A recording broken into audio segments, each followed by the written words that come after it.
Diingatkan oleh Pak Adi bagaimana teknik mengelola waktu. Mungkin di kegiatan awal idealnya adalah 10 menit. Kalau kita sangat terbatas alias lupa. Jadi maka 10 menit di awal, lalu barangkali 50 menit atau 40 menit di kegiatan inti, dan terakhir adalah 15 menit. Sambil menarik kesimpulan pembelajaran bersama mereka, sekaligus pesan-pesan moral yang disesuaikan dengan tema yang kita sampaikan. Kemudian di sini ada informasi, alangkah lebih baik diperkaya dengan penggunaan alat peraga. Jadi insya Allah kalau ini biasa, karena dengan melihat, dengan mempraktekkan, teringat itu dalam jangka waktu yang cukup lama, terus konstruk dengan baik, karena ada alat peraga untuk jelaskan.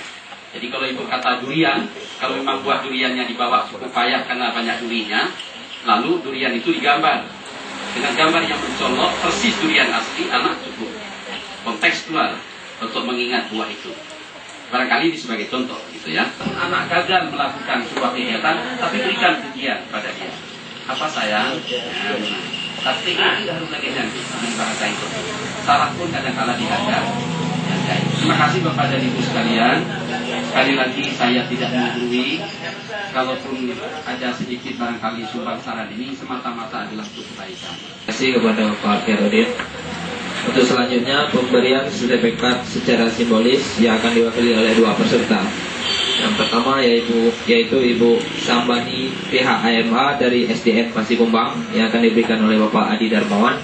Dan yang kedua kepada Ibu Nur Kamaliah dari SD Tanjung yang akan diberikan oleh Bapak Khairudin.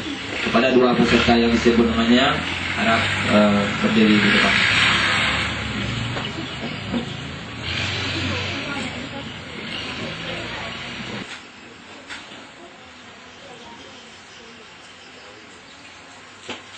Selanjutnya kepada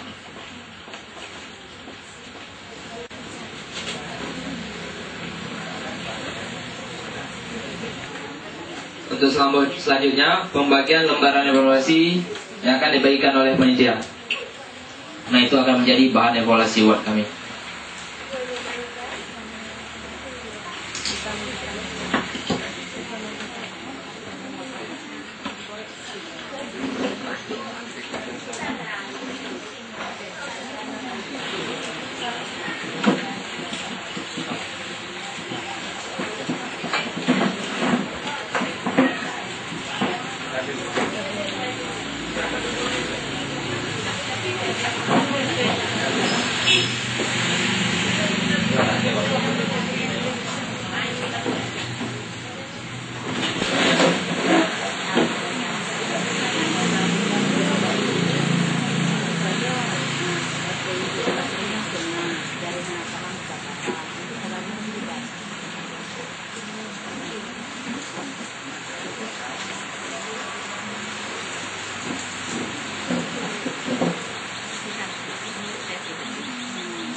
Lagak thì lagak ada betul ini pun apa yang hak yang 2 lantai ini.